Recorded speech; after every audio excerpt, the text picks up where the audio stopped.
ஸ்கூல்ல சேர்த்தேன். சேர்த்துக்காக பையனுக்கு அட்மிஷன் சேர்த்தா அவனும் பிரச்சனை பண்ணி சொல்லுவோம். என் தம்பியும் வந்து இஸ் லாயர், பப்ளிக் ப்ராசிக்யூட்டராக இருந்தவன், வன்னியசேனன் சொல்லிட்டு அவனும் பையனையும் சேர்த்து விட்டுருக்காங்க.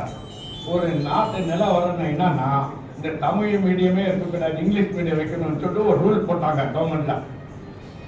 அப்போ ஆல் அசோசியேஷன்லாம் வந்து சேர்ந்து இதுக்கு எதிர்ப்பு தெரிவிக்கணும் அப்படின்னா, எதிர்ப்பு தெரிவித்தா மக்களோட மத்தியில் என்ன கேட்கணும்னு ஒரு பேரண்ட்ஸ் கிட்ட கேட்க சொல்றாங்க. நான் பேரண்ட் கேட்க சொன்னேன், நான் வந்து இன்ஜினியரிங் ஆச்சா, நாம எங்க போனான்னு சொல்லிட்டு எனக்கு இங்கிலீஷ் தான் ஓடணும்னு கை தூங்கினேன். நான் ஸ்ட்ராங்காக அட்வொகேட் பண்ணி பேசினேன். அதனால தான் நான் என்ன கேட்பான் பண்ண போகிறேன். என் பையன் அவன் யூஎஸ்லாம் போயிருக்கான். ஆனால் என் தம்பி லாயரு, அவன் என்ன சொன்னான், தமிழ் தான் ஓனர்னு ரைட் பண்ணான். அது என்ன ஒரே வீட்டில் ரெண்டு பேர் வந்து ஒவ்வொன்று கட்சி மாறி ஆனால் இந்த கட்சி சொல்ற போது ஒரே வீட்டில் வந்து ஒருத்தர் தமிழ் என்றார், ஒருத்தர் ஆங்கிலம் என்ன என்று கேட்கிறார்கள்.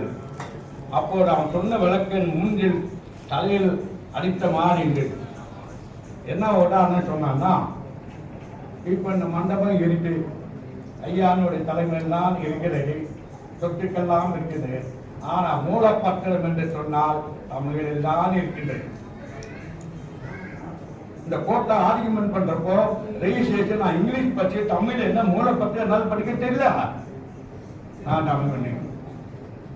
ஸோ எந்த ஆண்டு என்ன இங்கிலீஷ் டெவலப்மெண்ட் என்ன ஆய்வு வந்தாலும் ஒரு பத்திர பதிவு சொன்னால் அந்த பத்திரம் தமிழ் மூலப்பத்திரம். அப்போ டிஜிட்டல்ல டிரான்ஸ்லேஷன் பண்ணி பண்ணாலும் பேசிக் தமிழ். அந்த தமிழ் என்ற வார்த்தை சொன்ன பிறகுதான் ஒரு இது இருக்கு, நாமும் தமிழ் படிக்க வேண்டும் என்று தமிழ் ஆர்வத்தை தமிழுக்கு அத்தகையவர்களுக்கு சிறந்த பாவலர்களெல்லாம் இருக்கின்றார்கள். ஆனால் படிக்க வேண்டும். நானும் படித்தா பாஸ் பண்ண முடிஞ்சிச்சு அப்படின்னா நானும் கண்டினியூ படிச்சாட வார்த்தையாரையும் சொல்ல முடியும். இல்லை தேஞ்ச ரெக்கார்டாக பேசக்கூடாது. வாசிப்பு அதிகமாக கம்மியாக போயிடுச்சு. அந்த வாட்ஸ்அப்ல பாக்குறோம், மேலோட்டமா பாக்குறோம். ஆனா ஒரு புக்கில் வாசிப்பு உள்ள போனா இன்டெப்த் என்னன்ற போய் அனாலிசிஸ் பண்ண தெரியும். இங்க நான் இது தமிழ் என்ன தமிழ் பச்சவருக்கு இது என்ன தமிழ்னு சொல்லுங்கன்னா ஒரே வார்த்தை சொல்லுவாங்க, ஒலி பொறிக்கைன்னு. ஏன்னாப்பா சீடின்னு நான் படிச்சோன்னா நான் தமிழ் ஆட்சியில் என்று பண்ணினேன். என்னப்பா என்ன கூப்பிட்டு கேட்டா, நீ அவர் குவாலிஃபிகேஷன் வருதா, நான் சும்மா தமிழ் ஆசிரியர் நானே தெரிஞ்சுக்கலான்றதுக்காக. இது என்னப்பா சீடி பென்ட்ரைவ் என்னன்னு கேட்டார். பென்ட்ரைவ் தமிழே தெரியல. அவர் வந்துட்டு இங்கிலீஷ் டெக்னிக்கல் இன்ஜினியரிங் காலேஜில் டெக்னிக்கல் இதில் வந்து தமிழ் கொண்டு வந்துட்டாங்க. அண்ணா யூனிவர்சிட்டியில் வந்து தமிழ் நான் நெட்டிருந்தாங்க. இப்போ சட்டம் இதுல நீதி இதெல்லாம் பார்த்தீங்கன்னா கூட தமிழ வயக்கால மன்றம் என்று சொல்லுவாங்க, தமிழே வயக்காலன்னு சொல்றாங்க. ஆனா அந்த வார்த்தைகள் சரியான வார்த்தைகள் உச்சரிப்பும் சரியான வார்த்தைகள் வந்து தவறான இருக்கின்றன. கத்தியால் குத்த முடியும், ஆனால் கத்தியால் வெட்ட முடியாது. அந்த வார்த்தை இங்கிலீஷ்ல என்ன பண்ணா ஒரு வேர்டு ஒன்று போட்டான்.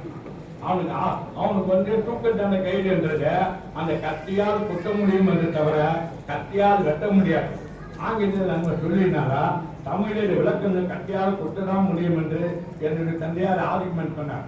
பண்ணிட்டு அப்பேற்பட்ட தூக்கத்தண்டனை கைது வந்து 1000 கைது வாங்கி கொடுத்தார் என்று அந்த நினைவேற்கிறது. ஏன்னா தமிழாக்கள் நம்முடைய உணர்வு உள்ளுணர்வு எல்லாம் தாய்மொழியாக இந்த தமிழில் இருக்கின்றது. அந்த தமிழுக்கு சிறப்பை செய்து கொண்டிருந்த பாவை யோகத்தின் அறக்கட்டளையின் சார்பாக நான் மிக்க மகிழ்ச்சி அடைகிறேன். மேன்மேலும் வளர வேண்டும் என்று சொன்னால் எப்படி மேன்மேலும் வளர வேண்டும்? நாம் சிதறும் மணிக்குண்டுகளாக இருக்கின்றோம்.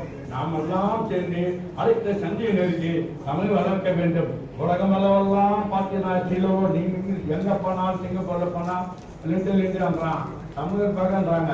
அங்க போனா ஸ்ரீலங்கா போனா தமிழ், எங்க போனாலும் தமிழ். இந்த ஐடி படிச்சவங்க பார்த்தா engineering, they are throughout the world. இப்ப ரீசெண்டா பாத்தீங்கன்னா ஜெர்மனியில வந்து ஹாம்பர்க் யூனிவர்சிட்டி வந்து 100 கோடி இதுல தமிழுக்காக ஒரு லைப்ரரி பண்ணி போயிட்டு இருக்காங்க. இந்த அளவுக்கு வளர்ச்சி அடைந்து கொண்டிருக்கிறது. நாம் முன்னேற வேண்டும். நான் 2000 அவரெல்லாம் முடிஞ்சிட்டு அடுத்த சந்தி என் பையனும் சரி அவன் பசங்களும் சரி தமிழ் பற்றி தெரியுது. இந்த தொண்டாற்றுகள் வேண்டும். ஏதோ இந்த தந்தையா அரசியல்வாதியா இருந்ததுனால ஏதோ சமுதாயத்தில் இருந்தனாலும் நான் அரசியல் அதிகாரியாக இருந்தாலும் திரைமறைவாக இந்த சமூகத்திற்கு நான் செய்து கொண்டிருக்கின்றேன்.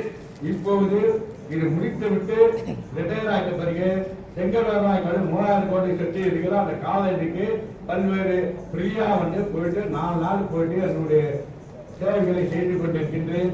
நீங்கள் எங்கே அழைத்தாலும் வருவேன். என்னுடைய வாழ்த்துக்களையும் நான் வாழ்த்து சொல்ல முடியாது என்றாலும் வாழ்த்துக்களை சொல்லிக்கின்றேன். இங்கே பெரியவரே அமர்ந்திருக்கலாம். நன்றி சொல்லி விடைபெறுகிறேன். நன்றி, வணக்கம்.